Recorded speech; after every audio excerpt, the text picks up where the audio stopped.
Hello friends, आप लोगों का बहुत बहुत स्वागत है मेरे YouTube channel SSC JE A to Z पे। और आज हम लोग एनालिसिस करने वाले हैं एसएससी सीजीएल एग्ज़ाम 2022 का। ठीक है, इसमें 12 दिसंबर को सेकंड शिफ्ट में जो क्वेश्चंस पूछे गए थे उनमें से 25 क्वेश्चन मुझे प्राप्त हुए हैं। तो ये सारे क्वेश्चंस मैं आपको यहाँ पे 100% करेक्ट आंसर के साथ डिस्कस करने वाला हूँ। तो वीडियो में अंत तक जरूर बने रहें। और अभी तक अगर आप लोगों ने चैनल को सब्सक्राइब नहीं किया तो सब्सक्राइब कर लीजिए और बगल में जो है बेल आइकन है उसको जरूर प्रेस करें। ठीक है, शुरू करते हैं आज का वीडियो। पहला क्वेश्चन जो आपसे पूछा गया है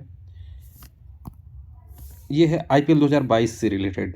और ये पूछा जा रहा है कि आईपीएल 2022 का जो फाइनल मुकाबला हुआ था वो किस स्टेडियम में हुआ था। तो इसका करेक्ट आंसर क्या हो जाएगा? नरेंद्र मोदी स्टेडियम। ठीक है, और ये मैच जो हुआ था किसके किसके बीच हुआ था? तो गुजरात टाइटंस जीटी और राजस्थान रॉयल्स आरआर के बीच जो है फाइनल मुकाबला खेला गया था, जिसे गुजरात टाइटंस ने जो है जीत लिया था।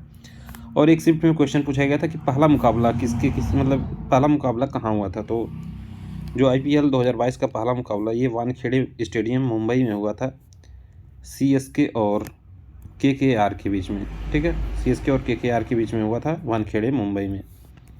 नेक्स्ट क्वेश्चन देख लेते हैं, निम्नलिखित में से कौन कार्यपालिका का प्रमुख है? ठीक है, तो इसका आंसर हो जाएगा प्रधानमंत्री व मंत्रिपरिषद। ठीक है, भारत में संघीय कार्यपालिका का संवैधानिक प्रमुख जो होता है, अगर संविधान से बात करें तो इसका जो प्रमुख होता है वो राष्ट्रपति होता है, लेकिन केंद्र की समस्त शक्तियां जो है राष्ट्रपति में ही निहित होती हैं। लेकिन जो वास्तव में कार्यपालिका का प्रमुख होता है वो कौन होता है? प्रधानमंत्री और मंत्रिपरिषद। तो आपका इस क्वेश्चन का आंसर क्या हो जाएगा? प्रधानमंत्री। ठीक है, नेक्स्ट जो क्वेश्चन आपका पूछा गया है ये क्वेश्चन आपका 3 से 4 बार अभी तक पूछा जा चुका है। तो कोई भी एसएससी का एग्जाम देने अगर जा रहे हैं आप तो इस टाइप के क्वेश्चंस रिपीट ही होते हैं, एसएससी के क्वेश्चंस रिपीट होते हैं, इतना मैं आपको बता दे रहा हूँ। तो जो भी क्वेश्चंस पूछे जा रहे हैं एनालिसिस आप लोग देखते रहिए। एसएससी जीडी का एग्ज़ाम जल्दी आने वाला है, तो एग्ज़ाम डेट घोषित हो गया है, तो एनालिसिस आप लोगों के लिए बहुत इंपॉर्टेंट होने वाले हैं। यहाँ पे देखिए, वास्को डी गामा वर्ष 1498 में कहाँ आया था, ये आपसे क्वेश्चन पूछा गया। तो इसका करेक्ट आंसर क्या हो जाएगा? कालीकट में वो आया था, केरल, जो कि केरल में पड़ता है। 8 जुलाई 1497 को पुर्तगाली नाविक जो है वास्को डी गामा भारत की खोज में निकला था और कब पहुंचा था? 20 मई 1498 को जो है केरल के कोझिकोड जिले के कालीकट कापड़ गांव में जो है पहुंचा था। तो करेक्ट आंसर क्या हो जाएगा आपका? कालीकट। नेक्स्ट क्वेश्चन आपका क्या है? किस वर्ष दुर्गा पूजा को यूनेस्को द्वारा अमूर्त विरासत की सूची में शामिल किया गया? ठीक है, तो अगर ये क्वेश्चन आपको पूछा गया है किस वर्ष, तो इसका करेक्ट आंसर हो जाएगा 2021। और कोई बच्चे कह रहे हैं कि ये पूछा गया था किसको जो है 2021 में अमूर्त धरोहर घोषित किया गया। तो अगर इस टाइप का क्वेश्चन पूछा गया तो आपका क्या हो जाएगा? दुर्गा पूजा को। ठीक है, यहाँ पे देखिए, यूनेस्को ने कोलकाता में दुर्गा पूजा को अपनी 2021 की अमूर्त सांस्कृतिक विरासत इंटेंजिबल कल्चरल हेरिटेज की सूची में शामिल किया है। ठीक है, नेक्स्ट क्वेश्चन, भारत में हरित क्रांति की शुरुआत कब हुई थी? तो भारत में हरित क्रांति की शुरुआत हुई थी 1960 में। ठीक है, 1960 के दशक में शुरू हुआ था और भारत में हरित क्रांति की शुरुआत 1965 से 68 में हुई थी, जिसमें गेहूं व चावल के जो है उत्पादन पर फोकस किया गया था। ठीक, अभी इस शिफ्ट में क्वेश्चन पूछा गया था किसी शिफ्ट में कि जो ये गेहूं और चावल का उत्पादन हुआ था इसमें जो उन्नत बीज का जो सबसे पहले प्रयोग किया गया था वो किस राज्य में किया गया था? तो वो जो है हरियाणा में प्रयोग किया गया था। ये भी क्वेश्चन आपसे पूछा जाता है एग्जाम में। ठीक है, नेक्स्ट क्वेश्चन हम लोग यहाँ पे देखेंगे, महात्मा गांधी जी को राष्ट्रपिता की उपाधि किस वर्ष दिया गया था? तो करेक्ट आंसर क्या हो जाएगा? 1944 में।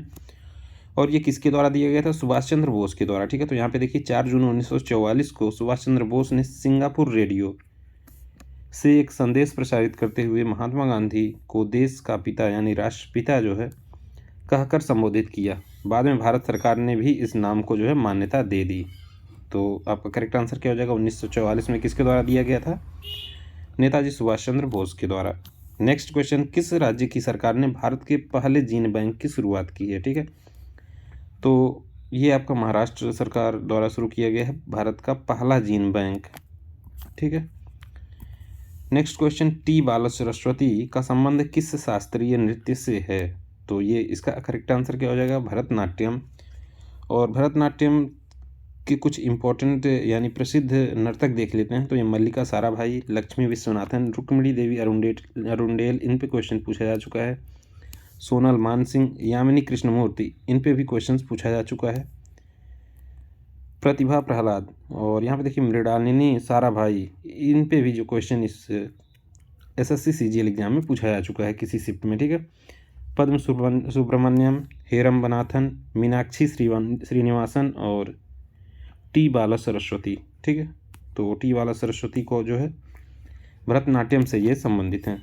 नेक्स्ट क्वेश्चन आपका, वर्ष 2022 में यूपीएससी के अध्यक्ष के पद पर किसे नियुक्त किया गया? तो इसका करेक्ट आंसर क्या हो जाएगा? डॉक्टर मनोज सोनी को, ठीक है।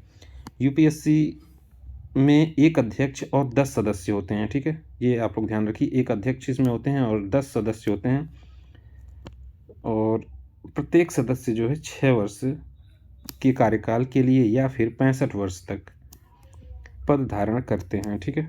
तो ये यूपीएससी के अभी करंट अध्यक्ष कौन है? तो डॉक्टर मनोज सोनी, ठीक है।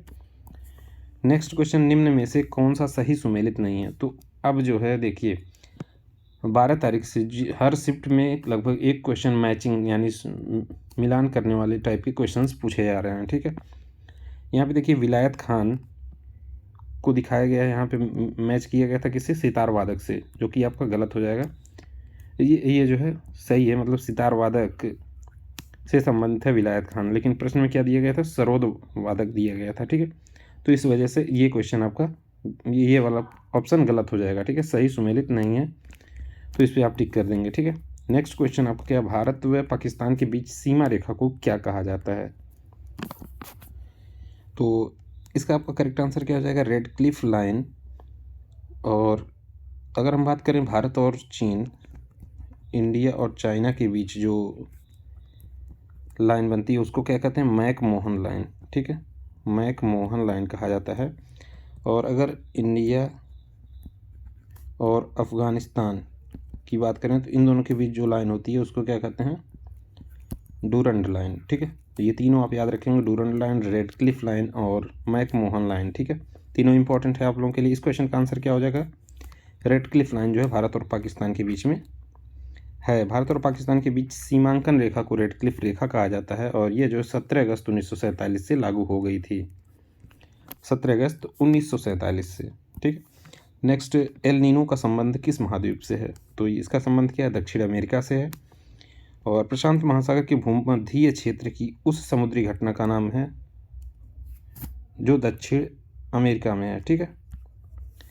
प्रशांत महासागर की बात करेंगे दक्षिण अमेरिका में, ठीक है, दक्षिण अमेरिका महाद्वीप से संबंधित है। नेक्स्ट, निम्न में से कौन बिलियर्ड्स का खिलाड़ी है? ठीक है, 4 ऑप्शन आपको दिया गया था, उसमें एक ऑप्शन था पंकज आडवाणी, ठीक है। कोई बच्चे कह रहे हैं कि ये पूछा गया था पंकज आडवाणी किससे संबंधित हैं, तो अगर ये पूछा गया कि बिलियर्ड्स से कौन सा खिलाड़ी संबंधित है तो ये आपका पंकज आडवाणी हो जाएगा। अगर क्वेश्चन पूछा जा रहा है पंकज आडवाणी किससे संबंधित है तो बिलियर्ड आंसर हो जाएगा। और कुछ देख लेते हैं बिलियर्ड से संबंधित जो खिलाड़ी हैं, तो गीत सेठी, पंकज आडवाणी, आदित्य मेहता, सौरव कोठारी और चित्रा मैगी महराज, ये सारे जो है बिलियर्ड्स से रिलेटेड खिलाड़ी हैं। टाइटेनियम का परमाणु भार कितना होता है, ये क्वेश्चन आपसे पूछा गया था। तो एटॉमिक नंबर से भी क्वेश्चंस पूछे ही जा रहे हैं, कम से कम 3 या 4 शिफ्ट में पूछा जा चुका है कि एटॉमिक नंबर से रिलेटेड क्वेश्चंस। तो इसका क्या एटॉमिक नंबर हो जाएगा? एटॉमिक वेट 47.86 हो जाएगा, और एटॉमिक नंबर की बात करें तो ये 22 हो जाएगा, ठीक है। बहुत लोग कंफ्यूज होते हैं, ये जो है आपका परमाणु भार है, परमाणु भार यानी कि एटॉमिक वेट की बात कर रहा है तो भार है, ठीक है। ये जो है आपका एटॉमिक नंबर है, तो ये परमाणु क्रमांक है, ठीक है। परमाणु क्रमांक 22 होता है, और परमाणु भार जो होता है 47.86 होता है। टाइटेनियम एक मजबूत धातु है, इसको वार मेटल, ठीक है, वार मेटल के नाम से भी जाना जाता है, किसको? टाइटेनियम को। इस तत्व का सबसे पहले सन 1791 में ग्रेटर ने जो है पता लगाया था, तथा सन 1795 में क्लापराथ ने जो है इसका नाम टाइटेनियम रख दिया था। ये सारे फैक्ट आप लोगों के लिए इंपॉर्टेंट हैं। नेक्स्ट, योजना आयोग के द्वारा चिन्हित भारत में कितने कृषि जलवायु क्षेत्र हैं? तो योजना आयोग आपका 1950 में इसका गठन हुआ था, 2015 में जो है इसका नाम बदल के क्या कर दिया गया? नीति आयोग कर दिया गया, ठीक है। तो इसके द्वारा जो है 15 कृषि जलवायु क्षेत्र की घोषणा या फिर चिन्हित किए गए हैं, ठीक है। 15 कृषि जलवायु क्षेत्र जो है चिन्हित किए गए हैं भारत में। नेक्स्ट, सत्रिया नृत्य के संस्थापक यानी कि फाउंडर के बारे में आपसे पूछा गया तो ये हो जाएगा। या फिर क्वेश्चन था कि शास्त्रीय नृत्य के सबसे पहले जो खोजकर्ता थे वो कौन थे, तो ये श्रीमंता शंकरदेव। करेक्ट आंसर क्या हो जाएगा, श्रीमंता शंकरदेव। नेक्स्ट क्वेश्चन, अनुच्छेद 51A का संबंध किससे है। तो सभी लोग जानते हैं 51A किस में है, भाग 4A में है, और ये जो है आपका मौलिक कर्तव्य से संबंधित है। पहले ये संविधान में नहीं था, लेकिन 42 संविधान संशोधन से इसको जो है ऐड किया गया। जब ऐड किया गया तो ये केवल 10 मौलिक कर्तव्य थे। बाद में जो है 86वां संविधान संशोधन के द्वारा जो है 11वां मौलिक कर्तव्य ऐड कर दिया गया था। ठीक है, तो ये सारे फैक्ट आप लोगों के लिए इंपॉर्टेंट हैं। नेक्स्ट क्वेश्चन आपका क्या हो जाएगा, निम्नलिखित में से कौन सा मध्य प्रदेश से संबंधित लोक नृत्य नहीं है। तो ऑप्शन में आपका 4 ऑप्शन दिया गया था, उसमें से एक ऑप्शन था क्या, लाहो। तो लाहो जो है मेघालय का लोक नृत्य है। और कुछ इंपॉर्टेंट मध्य प्रदेश के लोक नृत्य देख लेते हैं। तो ये माछ हो जाएगा, मटकी हो जाएगा, गिरदा हो जाएगा, तेरताली हो जाएगा, जवारा, राई, खड़ा नाच, भगोरिया, सुआ नृत्य और कानरा। ये सारे नृत्य जो हैं आपके मध्य प्रदेश से संबंधित हैं, और लाहो जो है मेघालय से संबंधित है। तो करेक्ट आंसर क्या हो जाएगा, लाहो। ठीक, नेक्स्ट क्वेश्चन पूछा गया, प्रायद्वीपीय पठार की आकृति कैसी होती है। तो प्रायद्वीपीय पठार की जो आकृति होती है ये त्रिभुजाकार होती है, इस टाइप से। ठीक है, ये त्रिभुजाकार आकार की होती है।